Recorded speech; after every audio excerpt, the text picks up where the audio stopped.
एक बार भगवान श्री रमण महर्षि के पास में दो पारसी औरतें आश्रम में आईं। उन्होंने भगवान श्री रमण महर्षि से जब पूछा, भगवान, बचपन से हमारी आध्यात्मिक रुझान रहा है। हमने दर्शन शास्त्र पर अनेक पुस्तक पढ़ी, वेदांत से आकर्षित हुए, इसलिए उपनिषद, योग वशिष्ठ, भगवत गीता का अध्ययन किया। हम ध्यान करने का प्रयत्न करते हैं, किंतु हमारे ध्यान में कोई प्रगति नहीं है। हमें नहीं मालूम कि बोध कैसे होगा। क्या आप हमें आत्मज्ञान की प्राप्ति में सहयोग करेंगे? इस पर महर्षि जी ने उन महिलाओं से पूछा कि आप ध्यान कैसे करती हैं। तब उन महिला भक्त ने बोला कि मैं अपने आप से पूछती हूँ कि मैं कौन हूँ, यह सोचते हुए कि शरीर मैं नहीं हूँ, प्राण मैं नहीं हूँ, मन मैं नहीं हूँ, किंतु मैं इसके आगे बढ़ नहीं पाती। इस पर महर्षि जी ने बताया, आपका तरीका केवल बुद्धि युक्त है। सभी शास्त्र साधक को सत्य जानने की विधि का वर्णन करते हैं। सत्य सीधे इंगित नहीं किया जा सकता, इसलिए यह बुद्धि युक्त तरीका है। आप देखती हैं कि मैं सबको नहीं हूँ कहकर निरस्त करता हूँ, किंतु मैं को निरस्त नहीं कर सकता। यह कहता है कि मैं वह नहीं हूँ, मैं यह नहीं हूँ। इसका अर्थ है कि मैं वहाँ है।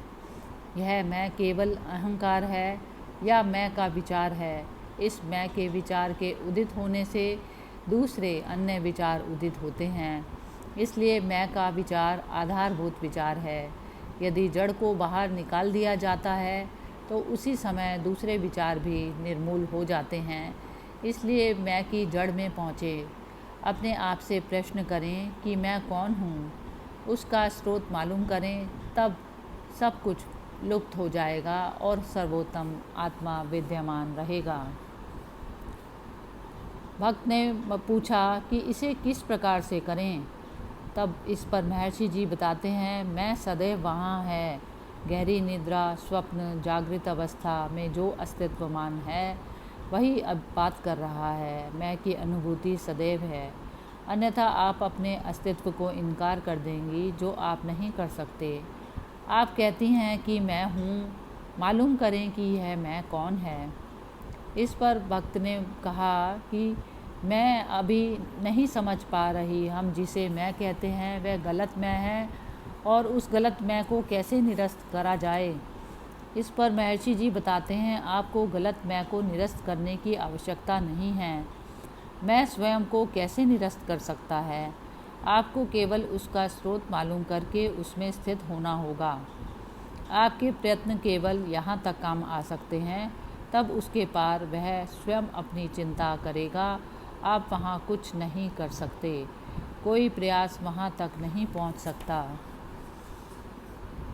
भक्त महिला ने पूछा, यदि मैं यहाँ हूँ तथा सदैव हूँ तो यह अनुभव क्यों नहीं होता। इस पर महर्षि जी कहते हैं, यह सच है। कौन कहता कि यह अनुभव नहीं होता।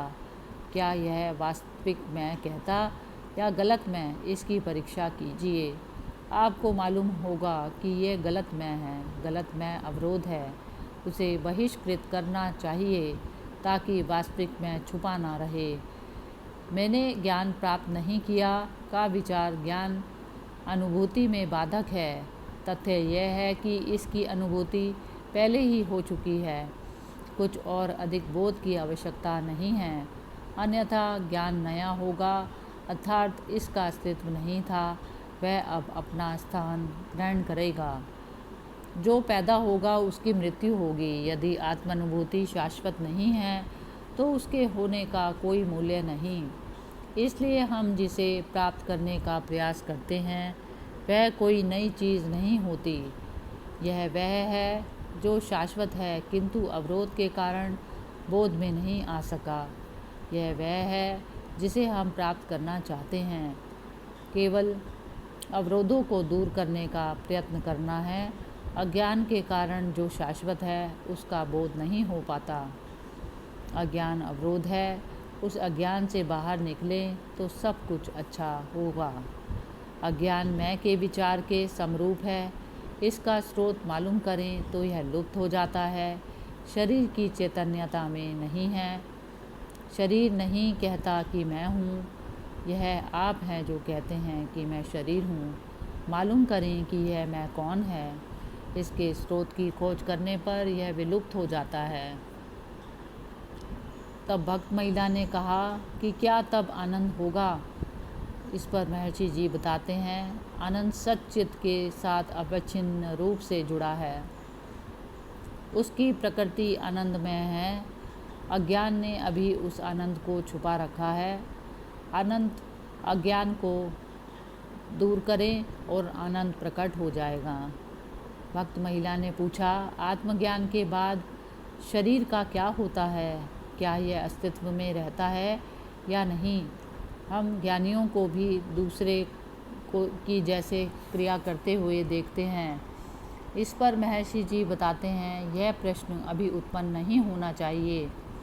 इसे आत्मज्ञान के बाद यदि आवश्यकता पड़ती है तो पूछा जाना चाहिए। जहाँ तक आत्मज्ञानियों का संबंध है, उन्हें इनकी चिंता करने दीजिए।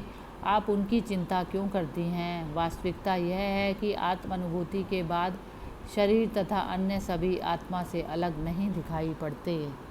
हरि ओम तत्सत।